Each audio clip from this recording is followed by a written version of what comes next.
আসসালামু আলাইকুম everyone, welcome to SK cooking recipe.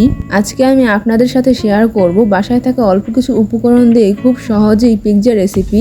তাহলে আর বেশি কথা না বাড়িয়ে শুরু করা যাক। প্রথমে একটি মিক্সিং বোলে আমি নিয়ে নিচ্ছি 3 কাপ পরিমাণ ময়দা, দিয়ে দিচ্ছি 1 চামচ পরিমাণ গুঁড়ো দুধ, 2 চামচ পরিমাণ চিনি, স্বাদ মতো লবণ, 2 চামচ পরিমাণ ইস্ট। এখন হাতের সাহায্যে সবকিছু উপকরণ খুব ভালোভাবে মিশিয়ে নিব।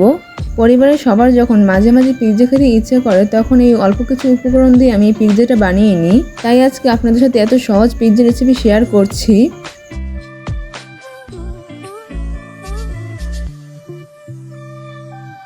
এখন আমি হালকা কুসুম গরম পানি দিয়ে ডোটা খুব ভালোভাবে মেখে নিব।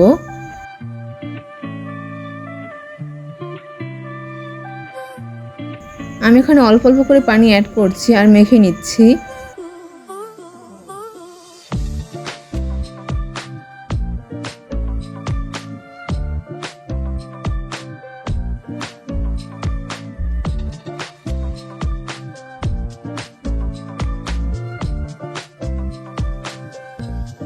এখন আমি এর ভিতর দিয়ে দিচ্ছি 1 চামচ পরিমাণ বাটার। এখন এই বাটারটা খুব ভালোভাবে মেখে নিব।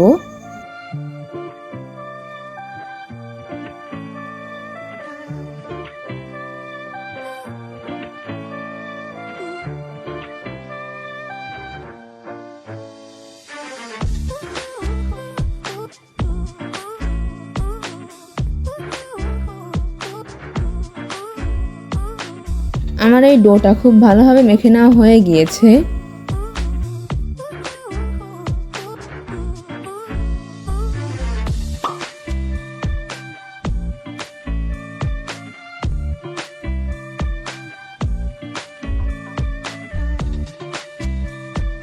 এখন উপর দিয়েও কিছুটা বাটার দিয়ে আমি রেস্টে রেখে দিচ্ছি।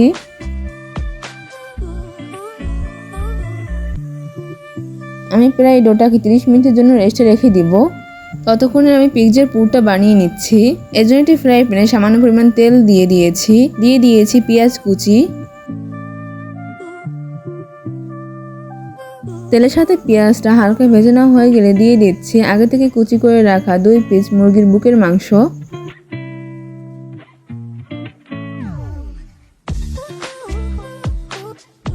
মাংসটা তেলের সাথে হালকা ভেজে নেওয়া হয়ে গেলে দিয়ে দিচ্ছি 1 চামচ করে আদা ও রসুন বাটা। সবকিছু হালকা তেলের সাথে ভেজে নেওয়া হয়ে গেলে দিয়ে দিচ্ছি শুকনো মশলাগুলো। প্রথমে দিয়ে দিচ্ছি 1 চামচ হলুদের গুঁড়া, 1 চামচ মরিচের গুঁড়া, স্বাদ মতো লবণ, 1 চামচ জিরার গুঁড়া, 1 চামচ গরম মশলার গুঁড়া। এখন সবকিছু মিশিয়ে নিব।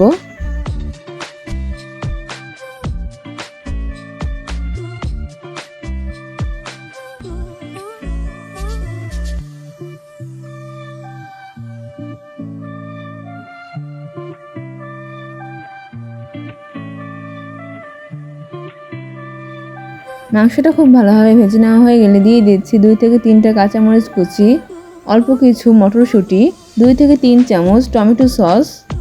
আপনারা চাইলে মটরশুঁটি দেওয়াটা স্কিপ করতে পারেন। এখন আমি সবকিছু খুব ভালোভাবে মিশিয়ে নিচ্ছি।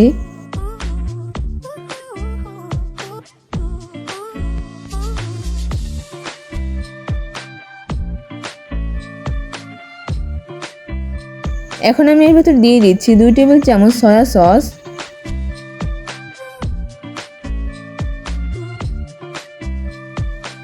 আমার এই মাংসটা খুব ভালোভাবে ভেজে নেওয়া হয়ে গিয়েছে। এবার আমি পিৎজার ডোর কাছে আধা ঘন্টা পর ফিরে আসলাম।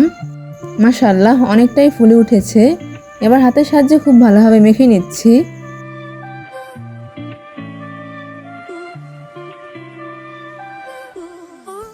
এবার আমি একটি ছোট রুটি বেলে নিচ্ছি।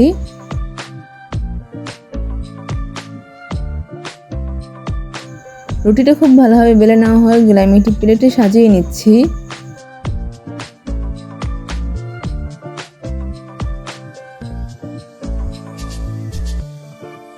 আমি এখন কাঁটা চামচ দিয়ে ছিদ্র করে দিচ্ছি, এতে করে আর মাঝখান থেকে ফুলে উঠবে না।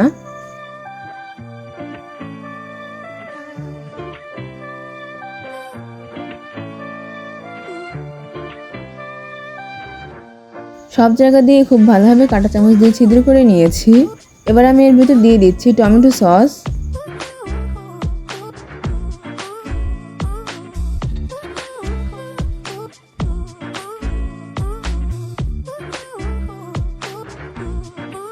সসটা চারপাশে লাগিয়ে দেওয়ার পর আমি দিয়ে দিচ্ছি ভেজে রাখা মাংসগুলো।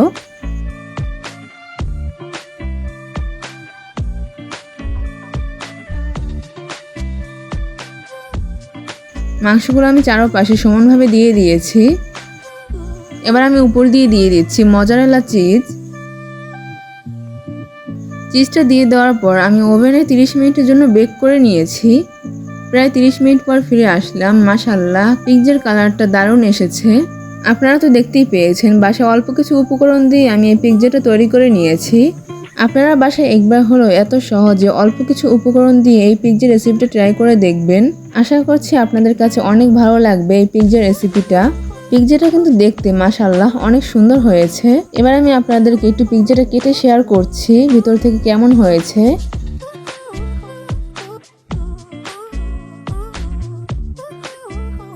মাশাআল্লাহ, দেখতেই পাচ্ছেন কতটা চিজি হয়েছে পিৎজাটা। আর খেতেও কিন্তু অনেক মজা হয়েছিল এই পিৎজাটা। বাসায় একবার হলো ট্রাই করে দেখবেন। তাহলে আমার আজকের এত সহজ রেসিপি আপনাদের কাছে কেমন লাগলো অবশ্যই আমাকে কমেন্ট করে জানাতে ভুলবেন না। আর একটা লাইক করে সাবস্ক্রাইব করে পাশেই থাকবেন। তাহলে আজকে এই পর্যন্তই। আল্লাহ হাফেজ।